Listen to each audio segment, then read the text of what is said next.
We're resuming warfare. Those are the words of Colombia's largest armed group after a month-long ceasefire. The National Liberation Army says the government isn't willing to talk. So, what does that mean for peace in Colombia? This is Inside Story.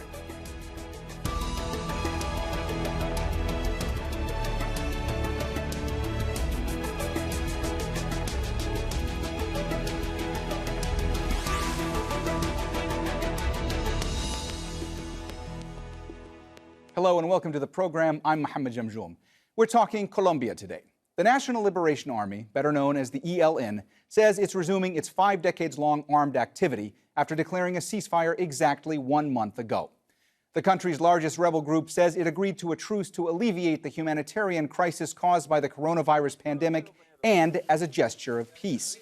More than 6,500 people have tested positive for the virus there, and nearly 300 have died. But the rebels are now accusing the government of showing little or no enthusiasm for revamping the long-stalled peace talks or for combating the virus. The government has condemned the ELN's decision to resume its attacks. Colombia's High Commissioner for Peace, Miguel Ceballos, says the government demands from the ELN a permanent ceasefire and the immediate handing over of all abductees, all minors who have been forcibly recruited, and an immediate halt to the installation of anti-personnel mines. The ELN is the largest remaining guerrilla group to wage war against the Colombian government. But how did things get here? Let's rewind. The Colombian conflict began as a rural uprising 56 years ago. The FARC became the leading rebel group to oppose the government, declaring its intention to install a communist regime. In 2016, the FARC signed a peace agreement and has since evolved into a political party. Peace negotiations with the ELN began the following year, first in the Ecuadorian capital Quito, and later in Havana. But Colombia's President Iván Duque ended the talks last year after a bomb attack on a police academy in Bogotá that killed 23 people. The violence has killed more than 220,000 Colombians and displaced millions of others.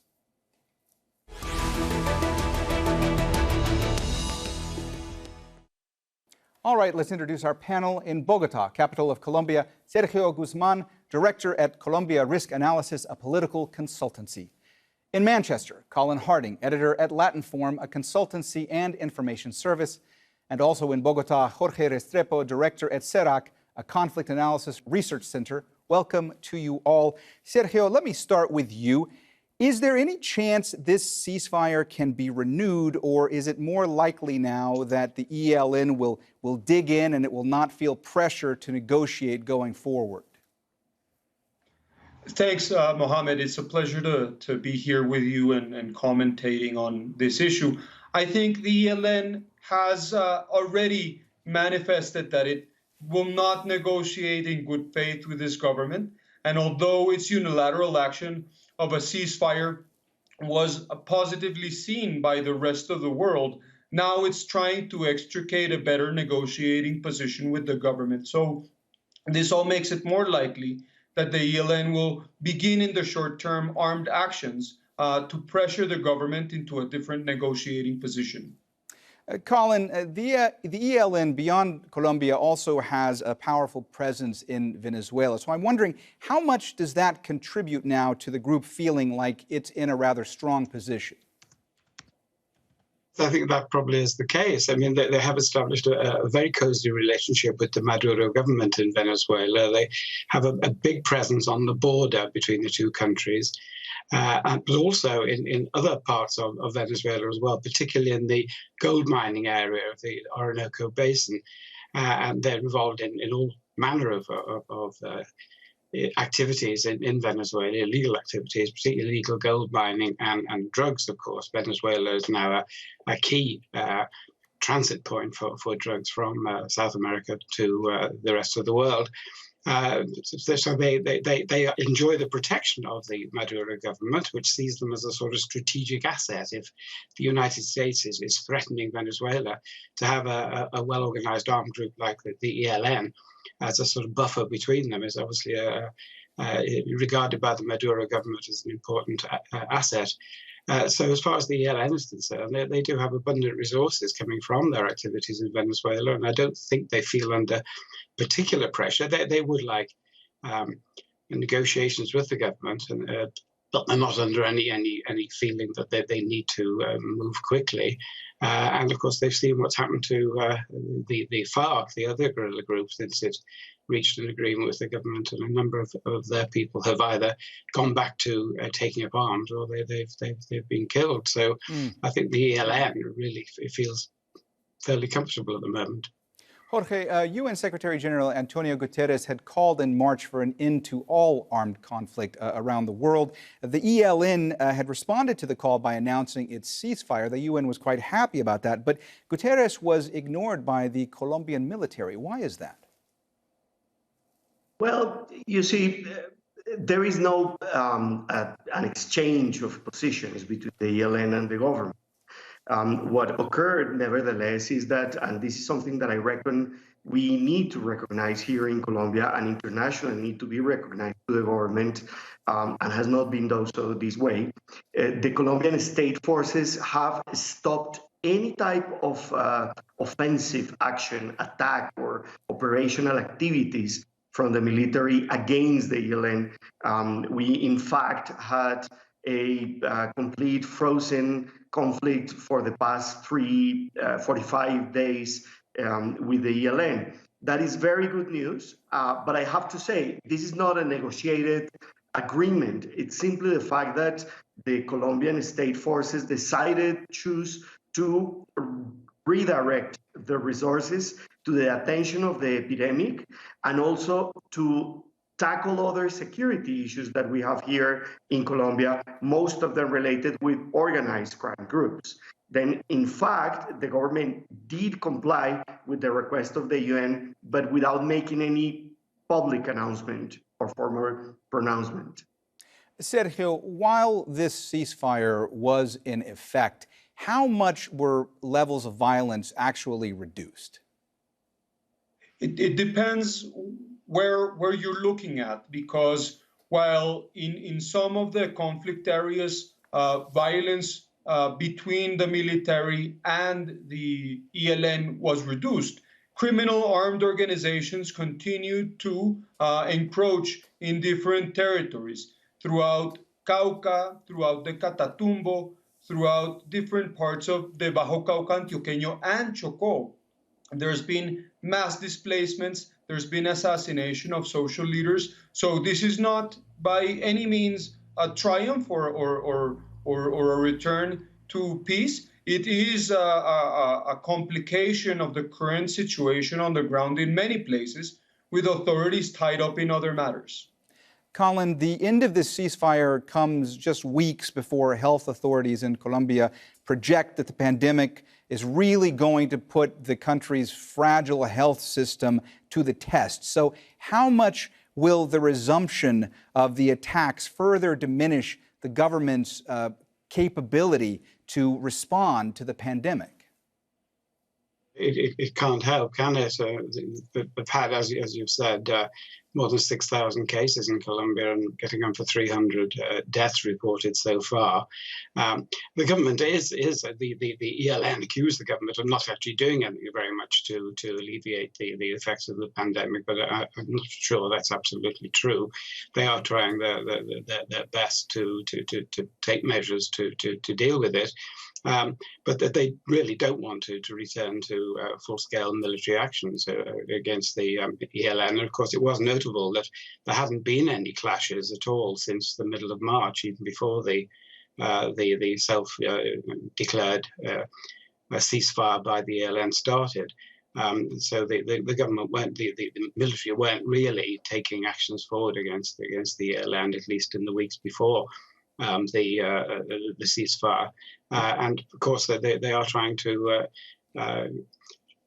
husband their resources to concentrate on dealing with the pandemic. So having both to deal with at the same time is clearly something they would rather avoid. Jorge, I saw you nodding along to a lot of what Colin was saying, so I wanted to give you the opportunity to jump in. I actually have to say that we never seen in the history of the ELN, which ranges almost for 60 years, more than 40 days of complete absence of activity. And what we are seeing now, or what we saw until yesterday evening, was the longest period of inactivity in that conflict between the state forces and the ELN. That is a very positive news. It's a demonstration for an organization that has been called federated, with a very large degree of front autonomy for each one of their units. What we saw was a remarkable display of unity and capacity by the central command of that organization, of the control of their units. That is very positive. Nevertheless, that was a respite in humanitarian and security terms, but only temporary. And what we are seeing now, it's a return of very high risks, both in humanitarian terms, in security terms, and especially in terrorist terms. The risk of terrorism, of urban terrorism, has risen since yesterday. And although it's small, I will not discard that the ELN will make some sort of terrorist demonstration like they did last January here in Bogota, with a major terrorist attack that left 22 policemen, a student killed. Sergio, I want to focus for a moment on some of the more vulnerable communities in Colombia, refugees, those that have been displaced internally because of conflict. What are the implications of the kind of toll that COVID-19 could take on those communities, especially in light of the fact that the ceasefire has ended? Well, absolutely. I think COVID-19 targets vulnerable communities without access to health services the most.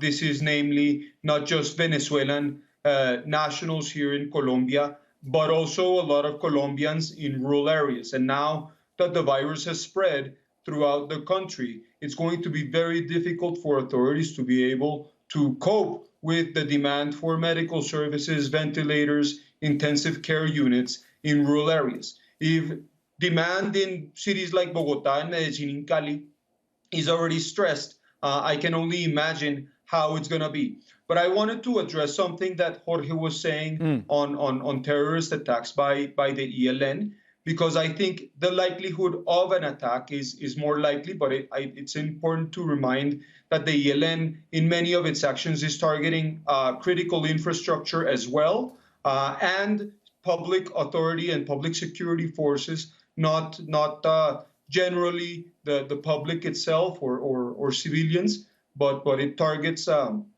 state and critical infrastructure assets. Colin, how much control do armed groups like the ELN have over different populations in various parts of Colombia? Well, they're present in about, I think it's 9 departments, which are the provinces of Colombia. I think like 150 municipal districts where the ELN has a presence. They're particularly strong in the Chocó, which is a jungle area up by the Panamanian frontier, in the Cauca Valley, and also in the Catatumbo area over by the frontier with Venezuela. But they're present in other parts of the country as well.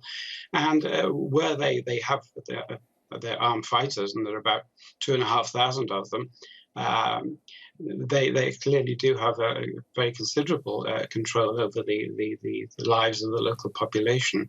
And of course, the government has not really been challenging this in many parts of the country. One of the complaints, the eternal complaints in Colombia, is the government is not really present in large parts of the country. And the ELN have moved into areas, particularly Catatumbo, but other areas as well, where the FARC was present. Was a much bigger guerrilla group, which has signed an agreement with the government, a peace agreement, and laid down their arms. But the ELN has moved in both to the areas previously controlled by the FARC, but also into the activities that the FARC previously controlled, notably drug trafficking and smuggling across the frontier into Venezuela. From fuel smuggling across the frontier is particularly important. So yes, they do have a very considerable influence in large parts of the country. Jorge, if I could ask you for a moment specifically about how much corruption and mismanagement has hampered the reaction of the government to combat COVID-19? Well, that's a difficult question. I will say that the cases of corruption that we have seen so far researched or investigated, sorry, by the different state's attorney's office and other type of institutions, control institutions, have to do with corruption at the local administration levels. I would say that we have not seen any type of corruption case at the national administration, these being a decentralized government.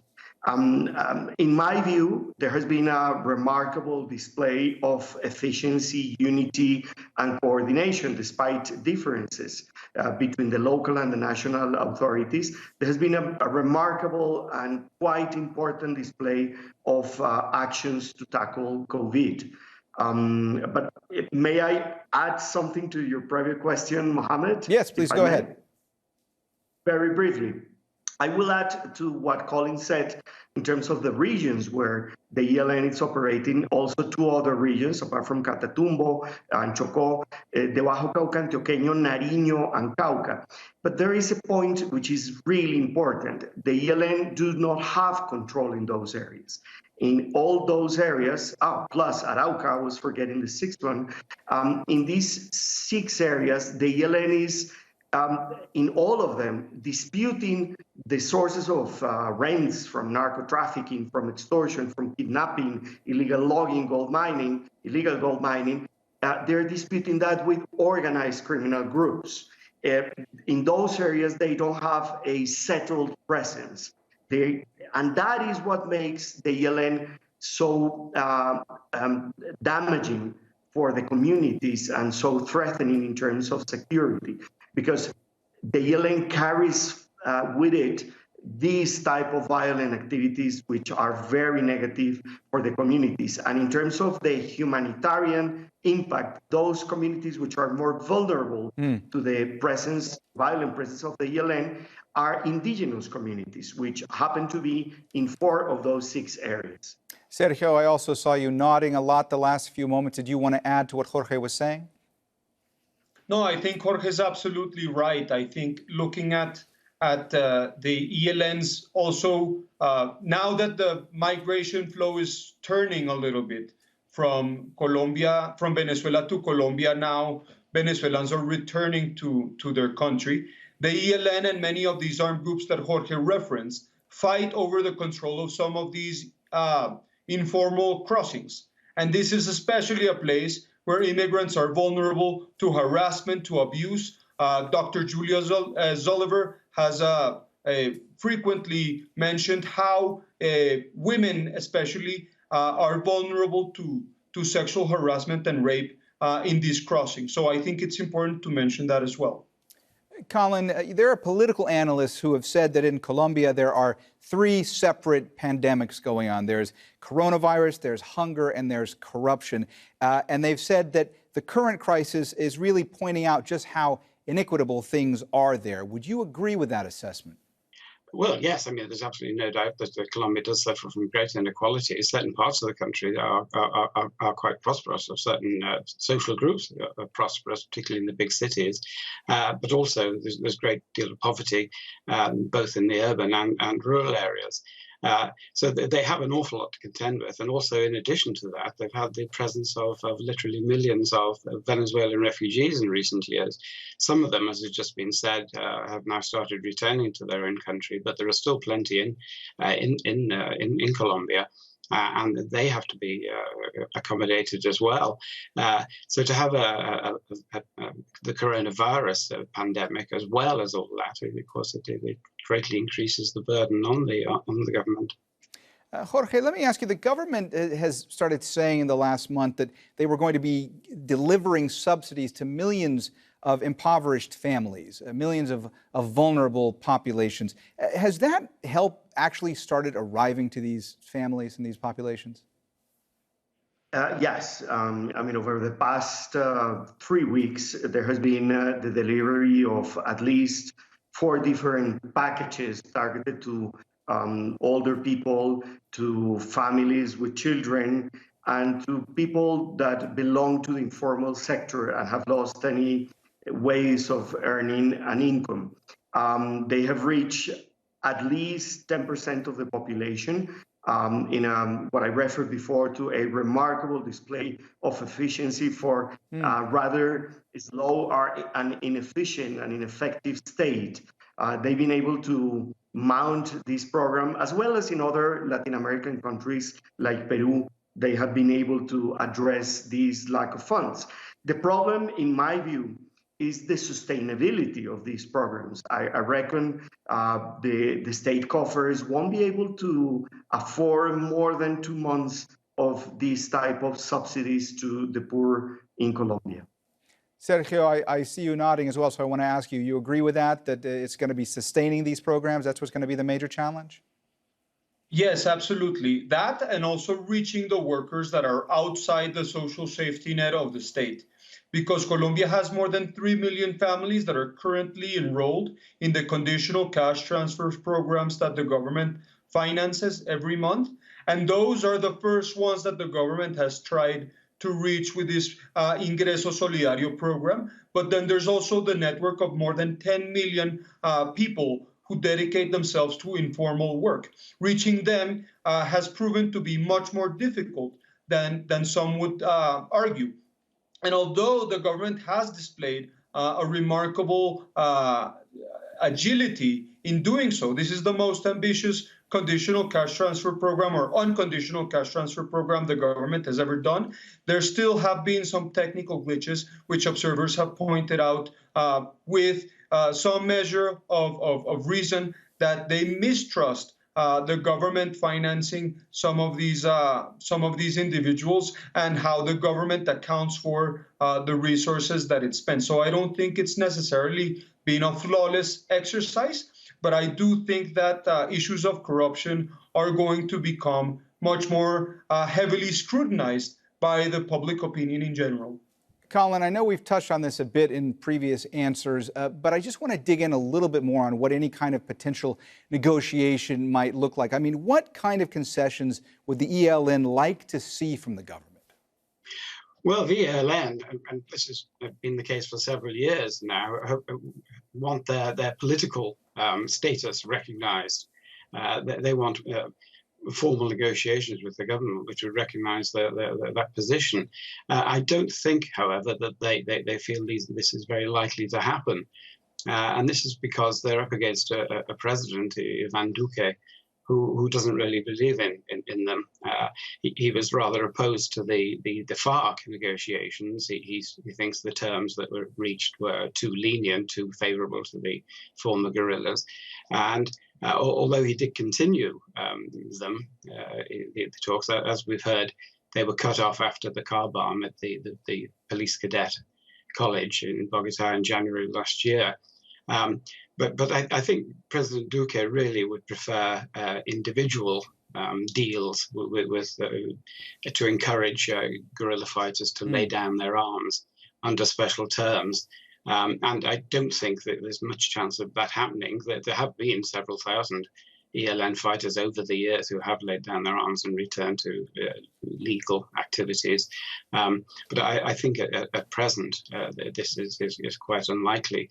And the guerrillas regard what they've done as a humanitarian gesture, and they want to put their peace proposals back on the table. But I don't think they're going to go very far.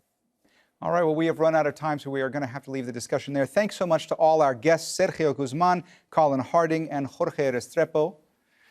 And thank you, too, for watching. You can see the program again anytime by visiting our website, aljazeera.com. And for further discussion, go to our Facebook page. That's facebook.com/AJ Inside Story.